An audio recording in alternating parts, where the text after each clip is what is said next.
یہ مثال بڑی بہترین اور لاجواب مثال ہے۔ ایک شخص مچھلی پکڑنے کے لیے جاتا ہے اور اس نے وہاں پہ جا کے ندی کنارے بیٹھ کے اس نے وہ اپنا جو کام تھا وہ شروع کر دیا۔ اب پانی کے اندر ایک مچھلی آتی ہے، وہ دیکھتی ہے کہ بہترین گوشت کا ٹکڑا ایک لٹک رہا ہے پانی کے اندر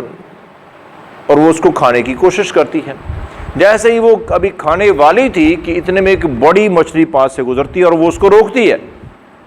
کہ رک جاؤ، یہ بظاہر جو گوشت نظر آ رہا ہے اس کے اندر ایک چھپا ہوا کانٹا ہے اور اس کانٹے سے ایک بریک تانت بندھی ہوئی ہے، باہر ایک آدمی بیٹھا ہوا ہے جس نے یہ لٹکایا ہوا ہے۔ جیسے تم گوشت کھانے کی کوشش کرو گی وہ کانٹا تمہارے گلے میں اٹک جائے گا، پھر جب تم نکلنے کی بھاگنے کی کوشش کرو گی تو لاکھ کوششوں کے باوجود بھی نہیں نکل سکو گی، اور جیسے تم کوشش کر رہی ہوگی بھاگنے کی ادھر ادھر تو اس باہر بیٹھے آدمی کو پتہ چل جائے گا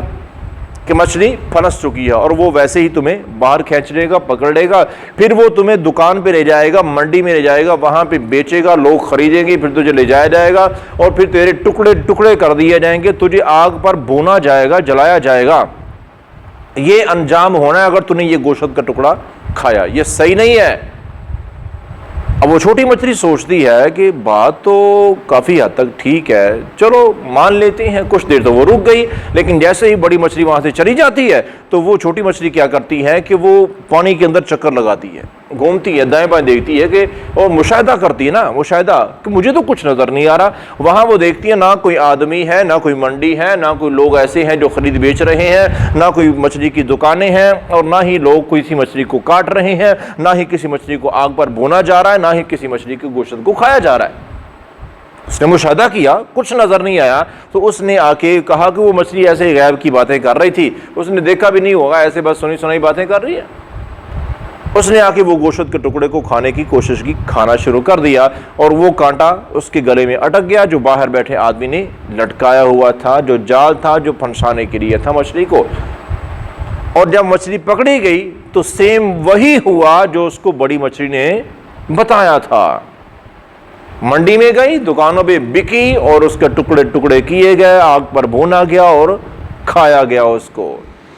تو میرے بھائیوں، جو بار بار بتایا جاتا ہے اور یہی عمل انبیاء علیہ السلام کا جو علماء کرام کر رہے ہیں، آپ کو بتا رہے ہیں کہ یہ حرام ہے، یہ نہ کرنا، اللہ رسول کی نافرمانی نہ کرنا۔ اگر جو تمہیں بڑی اچھی لگ رہی ہے، تمہیں پتہ چل رہا ہے، تمہیں محسوس ہو رہا ہے، نظر آ رہا ہے، تمہیں نظر آ رہا ہے کہ سود سے مال بڑھ رہا ہے، ڈکیتی کرنے سے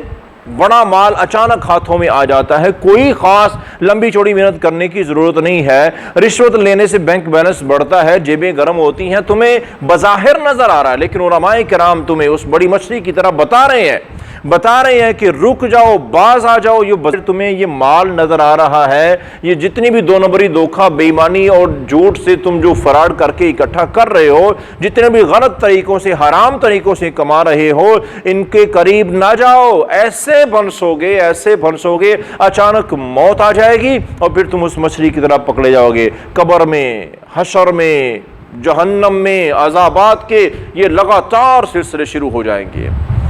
تو خدا را میرے بھائیوں، جب بتا دیا ہے، خود اللہ تعالیٰ نے بتا دیا ہے،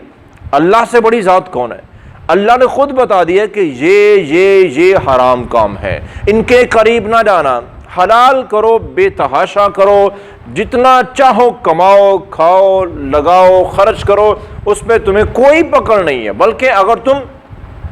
صحیح طریقے سے مال کماؤ گے